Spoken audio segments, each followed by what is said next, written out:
Spoken for Communications previews North Carolina Central's home opener of 2013 as the Eagles take on St. Augustine's College here on Saturday at 2 o'clock. Chris Hooks, play-by-play voice of the NCCU Sports Network with the interim head coach of the Eagles, Dwayne Foster.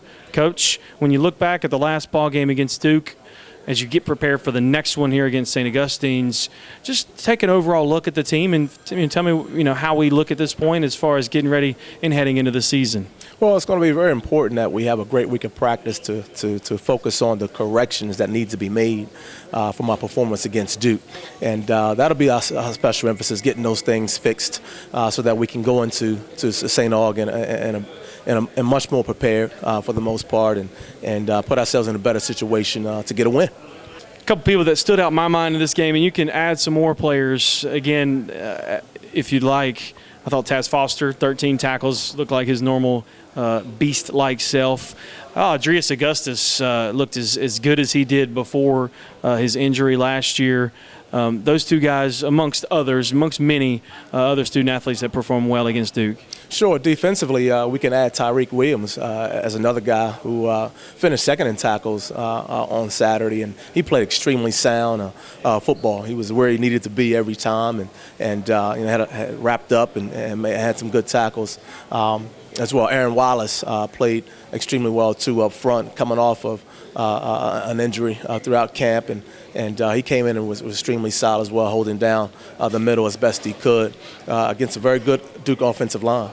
Offensively, Nate Scruggs at tight end, first time starting, and he had a pretty solid performance at tight end, had a couple of catches and blocked really well for us. Jay Reed, I thought was solid. Jordan Reed, I thought was solid. And help us to manage the game here for the most part. But you're absolutely right about Adrius, coming in 9 carries, 50 yards, and he was a spark for us offensively as well. Then as you move on to take on St. Augustine's here in your home opener, again, how important is it for us to just get back and use the Duke game as obviously things to work on, but also motivation that, hey, we've got another tough opponent in St. Aug's coming to town. Indeed.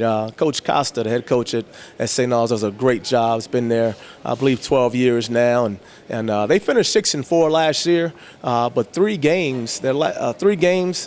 out of 4 games, they had losses with less than 7 points. So they could have been, easily turned around for them and finished with a much better record. But he'll have them ready to play and ready to go, and we need to be ready to go as well. Yeah, one of them, Eagle fans, was a 43-42 last-second victory against Shaw. Unbelievable play that St. Aug's used to win that ball game. So, again, there'll be a tough squad. For us, offensively, what do we need to do against them to be successful? So we have to run the football. We have to run the football consistently, Chris. That's going to be extremely important for us to get that run game going. The pass game will certainly open up even more if we can do that. We have to get first downs. We have to certainly correct our third down percentage, and that is special emphasis throughout practice this week, getting third down conversions. Then for us defensively, I think, again, just shore up some of the things that we didn't do right against Duke. Indeed. A lot of times versus Duke, we were in the right spot, just physically just didn't make the play. So we need to stay in the right spots now and do a better job physically in terms of making those plays and getting lined up where we need to be and continue to fly around. We fly around football pretty good, but now we just have to make the plays once we're there. How special is it to play in front of this maroon and gray faithful? Oh, I love it. I love the stadium, love the intimate setting that it provides, and the crowd and fans are always behind us, and we're looking forward to that special feeling again on Saturday afternoon. We're certainly going to need it, Coach. Thanks for your time. Best of luck. Thank you so much, Chris. That is interim head coach Dwayne Foster as we go through the Spoken for Communications game preview, because every child deserves to be heard. Be sure to tune in starting at 1:30 on Saturday afternoon as the NCCU Sports Network crew will get you ready for the 30th meeting between St. Aug's and North Carolina Central. Enjoy the ball game.